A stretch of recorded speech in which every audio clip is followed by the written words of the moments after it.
ओम शांति। जिस स्त्री के हृदय में भगवान की शक्ति होती है, उसमें ये 7 लक्षण दिखाई देते हैं। देखिए, क्या आपने कभी कोई ऐसी स्त्री, ऐसी माता, ऐसी बहन को देखा है जिसके पास जाने से मन को एक अजीब सी शांति मिलती है? क्या आपने कभी किसी ऐसी स्त्री को देखा है जिसके चेहरे पर एक ऐसा नूर होता है जो बाहरी सौंदर्य से नहीं आता है? क्या आपने कभी ऐसी स्त्री को देखा है जो कठिन से कठिन परिस्थिति में भी एक ऐसी स्थिरता रखती हैं जो साधारण नहीं होती है? और क्या आपके मन में कभी ये प्रश्न उठा है कि ऐसी स्त्री में क्या है जो उसे इतना विशेष बनाता है?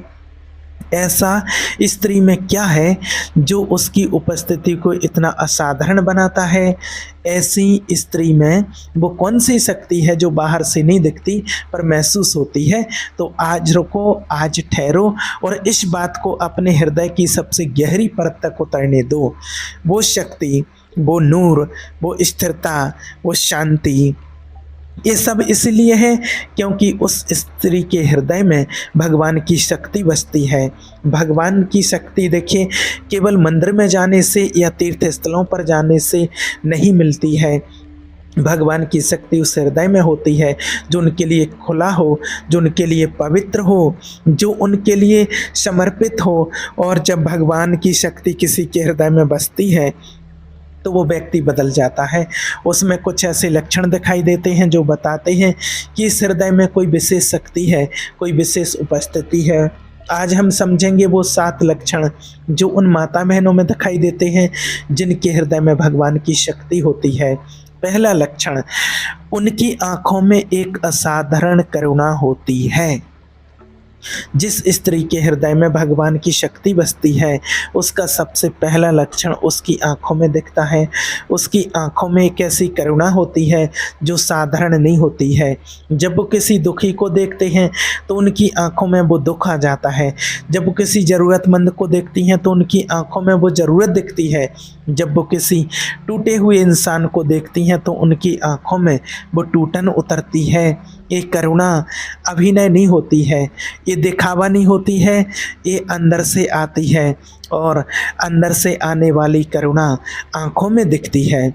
भगवान सबसे अधिक देखिए करुणामय है और जब भगवान की शक्ति किसी के अंदर बसती है तो वो अपनी करुणा भी उस हृदय में छोड़ देते हैं और वो करुणा उस स्त्री की आंखों से बाहर आती है। इसलिए जब वो किसी को देखती हैं तो वो व्यक्ति महसूस करता है कि इस स्त्री ने मुझे सच में देखा, इसने मुझे समझा, इसकी आंखों में मेरे लिए कुछ है और वो कुछ करुणा है, भगवान की करुणा। इस करुणा के साथ एक और बहुत अच्छी बात देखिए, ये करुणा केवल देखने तक सीमित नहीं होती है, करुणा कार्य में बदलती है। जब वो किसी दुखी को देखती हैं तो केवल दुखी नहीं होती हैं, वो उसकी मदद करने की कोशिश करती हैं। जब वो किसी ज़रूरतमंद को देखती हैं तो केवल महसूस नहीं करती हैं, वह जो दे सकती हैं देती हैं। और एक करुणा जो कार्य में बदलती है, ये भगवान के हृदय में बसे होने का, भगवान की शक्ति का सबसे स्पष्ट प्रमाण होता है। क्योंकि भगवान की करुणा केवल भाव नहीं, वो कार्य है। वे केवल देखते नहीं हैं, वे करते हैं। और जो उनके हृदय में उन भगवान की शक्ति जिनके हृदय में होती है तो यही करते हैं। और देखिए एक गहरी बात, जिस स्त्री की आंखों में करुणा होती है वो दूसरों के दर्द को उनसे पहले देख लेती हैं, उन्हें बताने से पहले ही जान जाती हैं। ये इसलिए होता है क्योंकि भगवान उसे वो दिखाते हैं जो साधारण दृष्टि से नहीं दिखता। इसलिए यदि आप ये देखो कि दूसरों का दर्द आपको बहुत गहराई से महसूस होता है, कि किसी को तकलीफ़ में देखकर आपकी आंखें भर आती हैं, कि करुणा आपका स्वभाव बन गया है, तो जान लो कि ये पहला लक्षण है, आपके हृदय में भगवान की शक्ति है। दूसरा लक्षण, उसके शब्दों में उपचार की शक्ति होती है। जिस स्त्री के अंदर भगवान की शक्ति होती है उसका दूसरा लक्षण उसके शब्दों में दिखता है। उसके शब्दों में एक विशेष शक्ति होती है, एक उपचार की शक्ति। जब वो किसी टूटे हुए इंसान से बात करती हैं तो वो व्यक्ति थोड़ा ठीक होकर जाता है। जब वो किसी निराश को एक शब्द कहती हैं तो वो व्यक्ति उम्मीद लेकर के जाता है। जब वो किसी को आशीर्वाद देती हैं तो वो आशीर्वाद काम करता है। इसलिए होता है क्योंकि उनके शब्द केवल शब्द नहीं होते, उन शब्दों में भगवान की शक्ति होती है। जब भगवान की शक्ति किसी के अंदर होती है तो वे उनके शब्दों को भी पवित्र कर देते हैं। वे शब्द जो उस हृदय से निकलते हैं वो भगवान की ऊर्जा लेकर के निकलते हैं और वो ऊर्जा दूसरों को छूती है, दूसरों को ठीक करती है, दूसरों को उठाती है। इसलिए लोग उन स्त्रियों से बात करने के बाद बेहतर महसूस करते हैं, इसलिए उनकी सलाह काम आती है, इसलिए उनका आशीर्वाद असर करता है। और इसके लिए एक और बात देखिए, ऐसी माताएं बहनें बहुत कम बोलती हैं और जब बोलती हैं तो हर शब्द अर्थपूर्ण होता है। वो व्यर्थ की बातों में अपने शब्दों को नहीं लगाती हैं क्योंकि वो जानती हैं कि शब्दों की शक्ति होती है और उस शक्ति का उपयोग सही जगह होना चाहिए।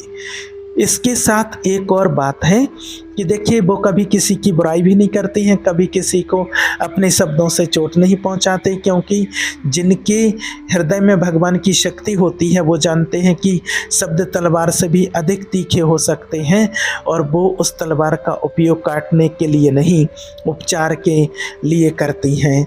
इसलिए यदि आप ये देखो कि आपके शब्दों से लोग ठीक होते हैं, ये आपकी बात सुनकर लोग बेहतर महसूस करते हैं, ये आपका आशीर्वाद काम करता है, तो जान लो कि दूसरा लक्षण है कि आपके अंदर भगवान की शक्ति का वास है। तीसरा लक्षण, वो अपने से पहले दूसरों के बारे में सोचते हैं। देखिए माता बहनों के हृदय में भगवान की शक्ति होती है, उनका तीसरा लक्षण है कि वो अपने से पहले दूसरों के बारे में सोचते हैं। ये स्वाभाविक नहीं होता है, ये मानवीय स्वभाव है। मानवीय स्वभाव तो स्वयं के बारे में पहले सोचना है, अपनी ज़रूरत पहले देखना है, अपना सुख पहले मांगना है। पर जिसके हृदय में भगवान की शक्ति होती है उनका स्वभाव बदल जाता है, वो दूसरों को पहले देखती हैं, दूसरों की ज़रूरत पहले देखती हैं, दूसरों का सुख पहले मांगती हैं। ये परिवर्तन धीरे धीरे होता है, जैसे जैसे भगवान की शक्ति उनके गहरे में गहरी उतरती जाती है वैसे वैसे स्वभाव विकसित होता जाता है। और जब इस स्वभाव पूरी तरह विकसित हो जाता है तो उन स्त्रियों के हृदय में एक असाधारण बात होती है, भगवान उनको अपनी ज़रूरतों का ख्याल रखने लगते हैं, क्योंकि एक नियम है, जो दूसरों की ज़रूरतों का ख्याल रखता है भगवान उनकी ज़रूरतों का ख्याल रखते हैं। जो दूसरों को पहले रखते हैं भगवान उसे पहले रखते हैं। और ये केवल ज़रूरतों तक सीमित नहीं रहता, ये हर चीज़ में होता है। जो दूसरों को सम्मान देते हैं वो सम्मान पाते हैं, जो दूसरों को प्रेम देते हैं वो प्रेम पाते हैं, जो दूसरों के लिए जीते हैं उनके लिए भगवान खुद कार्य करते हैं। और जब ऐसी माताएं बहनें दूसरों के बारे में पहले सोचती हैं तो ये बलिदान नहीं होता है, ये उनका आनंद होता है। वो खुशी से करती हैं, बिना किसी अफसोस के, बिना किसी उम्मीद के। और ये निस्वार्थता, ये बिना उम्मीद का देना, ये भगवान के हृदय में उन आत्माओं के लिए जगह होने का सबसे स्पष्ट प्रमाण होता है। इसीलिए अगर आप ये देखो कि दूसरों के बारे में पहले सोचना आपका स्वभाव बन गया है, कि देना तुम्हें आनंद देता है, कि दूसरों की खुशी आपको खुशी देती है, तो जान लो कि तीसरा लक्षण है आपके हृदय में भगवान की शक्ति है। चौथा लक्षण, वो विपरीत परिस्थितियों में भी अपना संतुलन नहीं खोती हैं।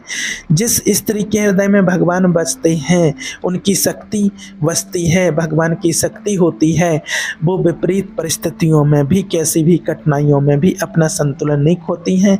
जीवन में तूफान आते हैं, कठिनाइयाँ आती हैं, अप्रत्याशित घटनाएं होती हैं और इन सब में अधिकांश लोग अपना संतुलन खो देते हैं। वो घबरा जाते हैं, बिखर जाते हैं, टूट जाते हैं। पर जिसके हृदय में भगवान की शक्ति होती है वो नहीं टूटती, वो अभी दर्द महसूस करते हैं, वो अभी रोते हैं, वो अभी कठिनाई को महसूस करते हैं, पर वो अपना केंद्र नहीं खोती हैं, वो अपना संतुलन नहीं खोती हैं। ये इसलिए होता है क्योंकि उसका केंद्र भगवान हैं और भगवान कभी नहीं बदलते हैं, भगवान कभी नहीं हिलते हैं। इसलिए जो भगवान को अपना केंद्र बनाते हैं वो भी कभी नहीं हिलता। जैसे एक पहाड़ तूफान में नहीं हिलता, उसकी जड़ें गहरी होती हैं, उसकी नींव अटल होती है, उसी तरह जिसका केंद्र भगवान हो वो तूफान में भी नहीं हिलता। इसके लिए एक और महत्वपूर्ण बात देखिए, ये संतुलन केवल उस स्त्री के लिए नहीं होता है, ये उसके आसपास के लोगों के लिए भी होता है। जब घर में या परिवार में कोई संकट आता है तो सब उसकी ओर देखते हैं, वे जानते हैं कि ये टूटेगी नहीं, ये संभाल लेगी, और उसका वो संतुलन देखकर दूसरों को भी ताकत मिलती है। वो परिवार की वो नींव बन जाती है जिस पर सब टिके होते हैं, वो स्तंभ बन जाती है जो तूफान में भी खड़ा रहता है। और ये स्तंभ इसलिए खड़ा रहता है क्योंकि उसके अंदर भगवान की शक्ति है। इसलिए अगर आप ये देखो कि कठिन समय में भी अगर आपका संतुलन नहीं टूटता, कि तूफान में भी आप खड़े रहते हैं, कि जब दूसरे घबराते हैं तब आप शांत रहते हो, तो जान लो कि ये चौथा लक्षण है, आपके अंदर भगवान की शक्ति है। पांचवा लक्षण, वो अपनी गलतियों को स्वीकार करते हैं, दूसरों की गलतियों को क्षमा करती हैं। जिन स्त्री के हृदय में भगवान की शक्ति होती है उनके लिए पांचवा लक्षण ये है कि वो अपनी गलतियों को स्वीकार करती हैं और दूसरों की गलतियों को क्षमा करती हैं। ये दो बातें एक साथ होती हैं और ये दोनों बहुत कठिन होती हैं। अपनी गलती स्वीकार करना कठिन है क्योंकि अहंकार रास्ते में आता है, दूसरों की गलती क्षमा करना कठिन है क्योंकि दर्द रास्ते में आता है। पर जिनके हृदय में भगवान की शक्ति होती है वो ये दोनों कर सकते हैं। जब वो गलती करती हैं तो वो कहती हैं, हाँ मेरे से गलती हुई, मुझे माफ़ करो प्रभु। ये इसलिए नहीं कि वो कमज़ोर हैं, ये इसलिए है क्योंकि उसे पता है कि गलती स्वीकार करना ताकत की निशानी है, कमजोरी की नहीं। और जब कोई उसके साथ गलत करता है तो वो कहता है मैंने माफ़ किया। इसलिए नहीं कि जो हुआ वो सही था, इसलिए क्योंकि वो जानती हैं कि क्षमा ना करना या क्षमा ना करने से केवल उससे ही नुकसान होता है और इन दोनों में ईश्वर की उपस्थिति होती है। जब वो अपनी गलती स्वीकार करते हैं तो वो भगवान से कहते हैं प्रभु मैंने गलत किया, मुझे सुधारो, और ये विनम्रता भगवान को प्रिय है। जब वो दूसरों को क्षमा करते हैं तो वो ईश्वर की तरह कार्य करते हैं क्योंकि भगवान क्षमा करते हैं, और जो भगवान की तरफ काम करता है उनके तो हृदय में भगवान की शक्ति होती ही होती है। और एक और बात देखिए, जब ये जिस स्त्री में ये दोनों गुण होते हैं उसके संबंध असाधारण रूप से गहरे और मजबूत होते हैं। जो अपनी गलती मानते हैं उन्हें लोग अधिक सम्मान देते हैं, जो क्षमा करते हैं उससे लोग अधिक प्रेम करते हैं, और गहरे और मजबूत संबंधों में भगवान की उपस्थिति का प्रमाण होता है। इसलिए यदि आप ये देखो कि अपनी गलती स्वीकार करना आपको कठिन नहीं लगता, कि दूसरों को क्षमा करना आपका स्वभाव है, तो जान लो कि ये पांचवा लक्षण है, आपके हृदय में भगवान की शक्ति है। छठा लक्षण, वो हर परिस्थिति में कृतज्ञ रहती है। जिस स्त्री के अंदर भगवान की शक्ति होती है उसका छठा लक्षण ये है कि वो हर परिस्थिति में कृतज्ञ रहती हैं। साधारणता, और देखिए साधारणता लोग तभी कृतज्ञ होते हैं जब कुछ अच्छा हो, जब खुशी हो, जब सफलता मिले, जब जीवन अनुकूल हो। पर जिसके हृदय में भगवान की शक्ति होती है वो हमेशा कृतज्ञ रहते हैं, कठिनाई में भी, दर्द में भी, असफलता में भी। वो कठिनाई में भी कहती हैं कि कुछ सीखने को मिला, दर्द में भी कहती हैं कि इसने मुझे मजबूत बनाया, असफलता में भी कहती हैं कि इसने मुझे एक नई दिशा दिखाई। एक कृतज्ञता इसलिए होती है क्योंकि उसे पता है कि भगवान की हर व्यवस्था में एक उद्देश्य है, चाहे वो उद्देश्य अभी दिखे या ना दिखे, पर वो है। और इस विश्वास में वो हर परिस्थिति के लिए कृतज्ञ रहती हैं। इस कृतज्ञता के बारे में आपको एक चीज़ और बताएं, एक कृतज्ञता एक चुंबक की तरह काम करती है। जो है उसके लिए आभारी रहती हैं उसे और मिलता है, जो कम में भी संतुष्ट रहती हैं उसे भगवान और अधिक देते हैं। और इसलिए उन स्त्रियों के जीवन में एक अजीब बात होती है, उनके पास उतना नहीं होता जितना दूसरों के पास होता, पर वो दूसरों से अधिक खुश होती हैं, वो अधिक संतुष्ट होती हैं, अधिक शांत होती हैं, क्योंकि उनकी खुशी बाहरी चीज़ों पर नहीं बल्कि भीतरी कृतज्ञता पर निर्भर है। और वो कृतज्ञता वो भगवान की देन है। इस कृतज्ञता का एक और प्रभाव होता है, जब वो हर परिस्थिति में कृतज्ञ रहती हैं तो उनके आसपास के लोग भी उनसे सीखते हैं। वे देखते हैं कि इतनी कठिनाइयों में भी एक कैसे कृतज्ञ है, और वो भी अपने जीवन में कृतज्ञता की तलाश करते हैं। इसलिए अगर आप ये देखो कि हर परिस्थिति में आपके मन में कृतज्ञता का भाव आता है, कि दुख में भी भगवान को धन्यवाद देने की इच्छा होती है, कि और कम में भी संतोष है, तो जान लो ये छठा लक्षण है, आपके हृदय में भगवान की शक्ति है। सातवां लक्षण, उसकी उपस्थिति में ईश्वर की उपस्थिति महसूस होती है। जिस स्त्री के हृदय में भगवान की शक्ति होती है, भगवान की शक्ति बसती है, उसका सातवां और सबसे असाधारण लक्षण है कि उसकी उपस्थिति में भगवान की उपस्थिति लोगों को महसूस होती है। सबसे गहरा लक्षण है और यही सबसे महत्वपूर्ण लक्षण है। जब लोग उस स्त्री के पास जाते हैं तो उन्हें एक ऐसा अनुभव होता है जिसे वे शब्दों में नहीं कह सकते हैं। एक शांति, एक उपस्थिति, एक ऐसी ऊर्जा जो साधारण नहीं होती। वे नहीं जानते कि ये क्या है, पर वो महसूस करते हैं। ये भगवान की उपस्थिति है जो उस स्त्री के माध्यम से दूसरों तक पहुंचती है। जब भगवान की शक्ति किसी के हृदय में बसती है तो उस व्यक्ति को एक ऐसा माध्यम बना देते हैं जिसके माध्यम से वे दूसरों तक पहुंचते हैं। उस व्यक्ति की उपस्थिति में अपनी उपस्थिति भरते हैं, उनके शब्दों में अपनी शक्ति भरते हैं और उसके स्पर्श में अपनी ऊष्मा भरते हैं। और इसलिए ऐसी स्त्रियां जहां जाती हैं तो लोगों को भगवान की उपस्थिति का एहसास होता है। जब वो किसी के घर जाती हैं तो उस घर में एक शांति आ जाती है। जब वो किसी से मिलते हैं तो व्यक्ति बेहतर महसूस करता है। जब वो किसी कार्यक्रम में जाती हैं तो वहाँ का माहौल बेहतर हो जाता है।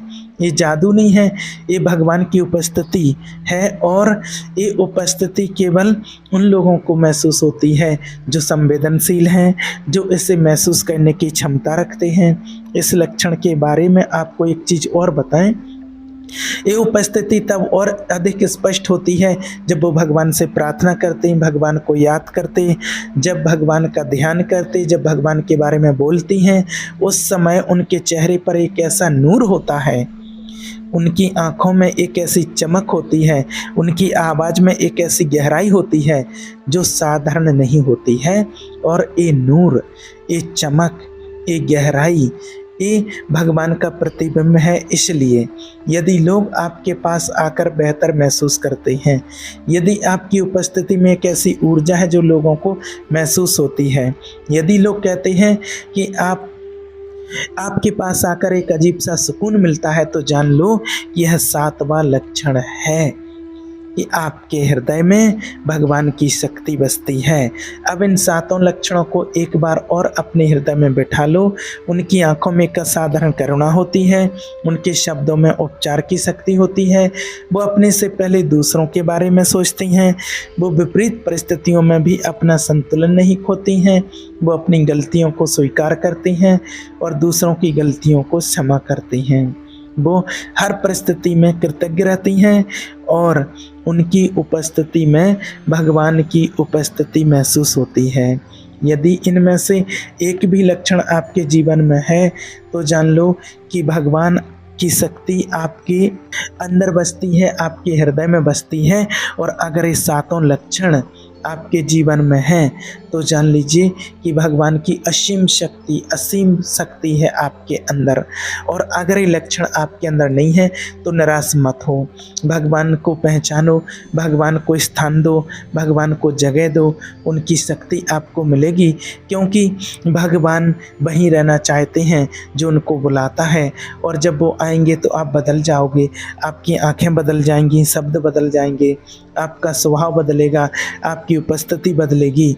और और एक दिन लोग आपके पास आकर कहेंगे आपके पास कुछ ऐसा है जो साधारण नहीं है, और आप मुस्कुरा दोगे क्योंकि आप जानोगे कि वो भगवान की शक्ति है जो आपके हृदय में बसती है, जो आपके साथ है, जो हर प्रकार से आपकी मदद करती है।